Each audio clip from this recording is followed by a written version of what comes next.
Good afternoon, HMS Bobcats. Mr. Flato here. Welcome back to another great week at the Helen Middle School. Sorry, I'm having a little Monday here. Going to be a pretty quick intro here. We're going to go on part 2 of an introduction to REBT, CBT. It's kind of the same thing. And I'm going to give a couple examples and put it into play so hopefully everybody can visualize it, see it a little bit better. Once again, I think this is a tool anybody could use at any age level. I use it all the time, my personal life, my professional life.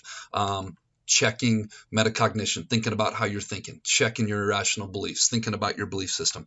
I think it's all really good stuff. Let's get rocking and rolling on this Bob lesson. All right, we're off and running. Part 2 of an introduction to REBT, CBT, kind of the same thing. Are your thoughts, or more specifically your beliefs, hindering your mental health? But first, let's be our best this week at HMS. Let's be Bob. Let's be safe. Let's be responsible. Let's be respectful. Let's be a learner. Just a real quick review in case you were not here last Monday or your head was in the clouds. REBT goes on an A, B, C, D, E, F, CBT as well, kind of sequencing, and it contends that it's not necessarily the adversities or the problematic situations that happen in life that we need to focus on. It's specifically beliefs about the adversity. And whether your beliefs are rational and they're healthy or irrational leads to either positive or emotional consequences. When they're not rational, it teaches to go to D and dispute your irrational beliefs, come up with effective new rational beliefs, hopefully leading to new feelings. And so I thought today I'm going to put this into a couple common situations that I see with middle school kids and kind of outline the irrational beliefs that are going on and maybe replacing that with some more effective rational beliefs around these two situations, hopefully leading to a more effective rational belief system and a more effective belief system and feelings on the outcome end of it. All right, I didn't have any students that were courageous enough, unfortunately, to message me with their stuff, even though it would have been confidential. But I feel like I see these situations, pretty two easy situations to pick from. So let's get to the first one. Michael had a hard time sleeping leading up to the Algebra 1 final semester test. Michael has convinced himself that if he doesn't earn an A on the test, then this semester of Algebra 1 will have been a failure, and he will need to retake it next year in order to keep his GPA at a 4.0. So the antecedent is the Algebra 1 final, which you can't escape in life. Antecedents are everywhere, or activating events, or the adversity. It's all the same thing. So the belief system is if I don't earn an A, the semester is ruined, my GPA is destroyed, future opportunities lost. Go down the rabbit hole of super negative self-talk. The consequence of that is spiked anxiety. Your anxiety is keeping you up. He's probably not sleeping well leading up to the test, which leads to not optimal performance due to fatigue and a lack of sleep. So when we start looking at the 3 core irrational belief systems here, this one strictly is on the self. More specifically, if I don't perform in a certain way, then I'm a failure, then things aren't going to go well for me. When we look at some irrational beliefs, core cognitive distortions that are also leading to this and contributing to this, we got a bunch here. We got selective absenteeism, consists of forming conclusions based on an isolated event, forming conclusions like I'm going to be a failure based on one test and ignoring every other. Michael probably has straight A's and everything else. And is involved in extracurricular sports and is a good human being and all that, but we're going to ignore all that, or making an overgeneralization, extreme conclusions. If I don't earn an A, then I'm not going to have an A at semester, then I'm not going to have a 4-point, and it snowballs from there. Magnification, catastrophizing, same sort of thing. When we get to the next page, labeling himself, I'm going to be a failure if I don't do well, if I don't earn an A on this. All or nothing thinking, same sort of thing. So when we start looking at this, let's dispute those and let's look at maybe replacing those with some more rational belief systems about this. And this is the disputing part.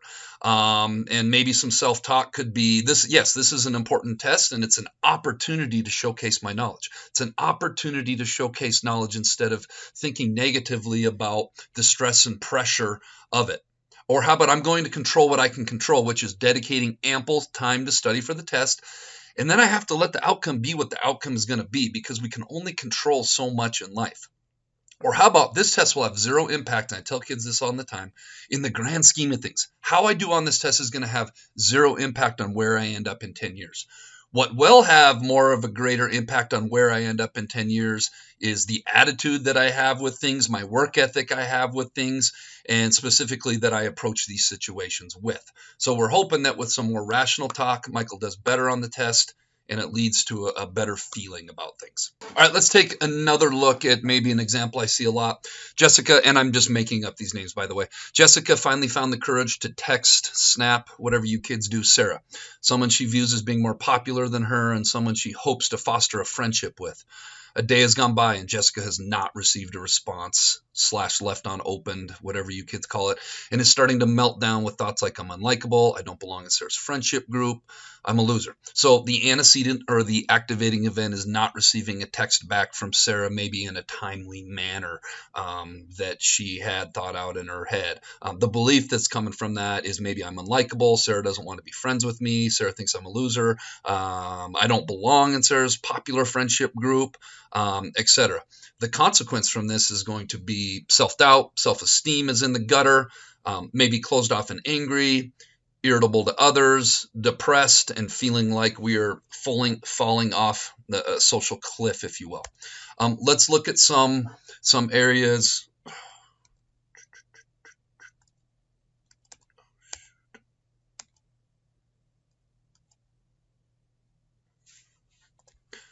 Let's look at the core area of irrational belief that Sarah's got going on. This one is with others.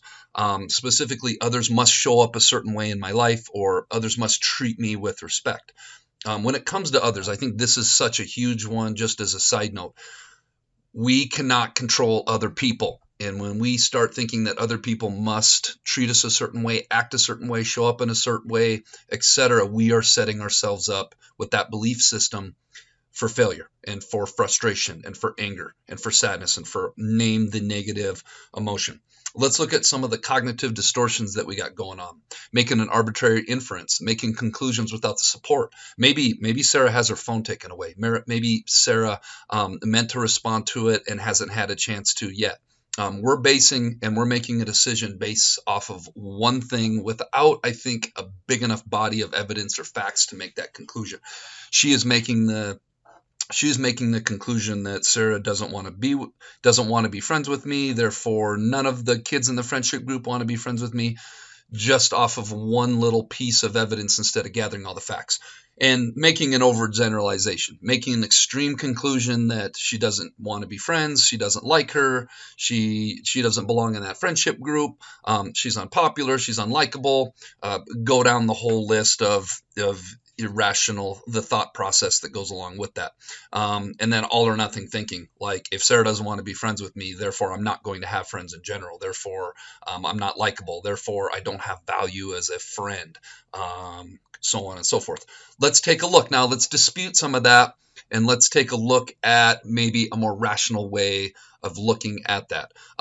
Like I said in the previous slide, maybe she has seen, is choosing, or Jessica's making major assumptions that she has seen it and she's choosing to ignore it, that she doesn't like her, doesn't want to associate with her, and her value as a friend is dependent on Sarah's validations. So maybe a more core rational belief system about the antecedent with this was, I'll give her some more time to respond. Her phone may not be working. She could not have access to it. She could be waiting to respond to me. After all, it's only been a day.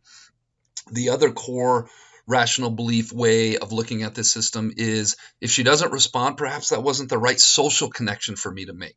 And I will continue controlling what I can control, which is putting positivity and kindness out there in the world and trusting that the right friends and connections will happen over time with patience. And hopefully having that mindset, you're going to move forward with a better feeling about the whole situation. Again, we can't change the antecedent. We can't change the activating event. And those things are going to happen in life. We can't avoid those. But we can choose our belief system around it. Interested in learning more about this? Super easy. Go to Wikipedia, type in REBT. All the information is here. I think this is something that even starting at middle school, kids can understand as you get into high school, as you become an adult.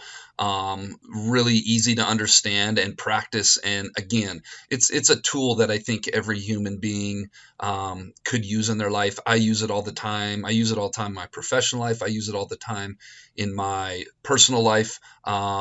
So just more than anything, wanted to introduce this to you all. And if you're interested in it, great. If not, that's okay as well. All right, this week's Jail Bean Question of the Week winners. Wow, the box was full on this one. Abraham Lemon. I just drew the top 6 names, and I had to pass over a couple because I didn't have a last name, or I couldn't. It wasn't legible. Abraham Lemon, Maria Vaca, Cadence Nielsen, Zoe Mogstad, Evelyn Everly, and George Crosby. The answer was Glory. All right, let's get on to this week's one. This one's a little trickier. Might have to pause it. Last month was not May or July. Next month is not January, March, or November. Neither last month nor next month is April, August, or December. What month must it be? Do you think you know the answer? Get your first name, get your last name, make sure I can read it. Turn it in the Bob Backs. Tune in next week, see if you're a winner. All right, Bobcats, let's make it a great week at the Helena Middle School.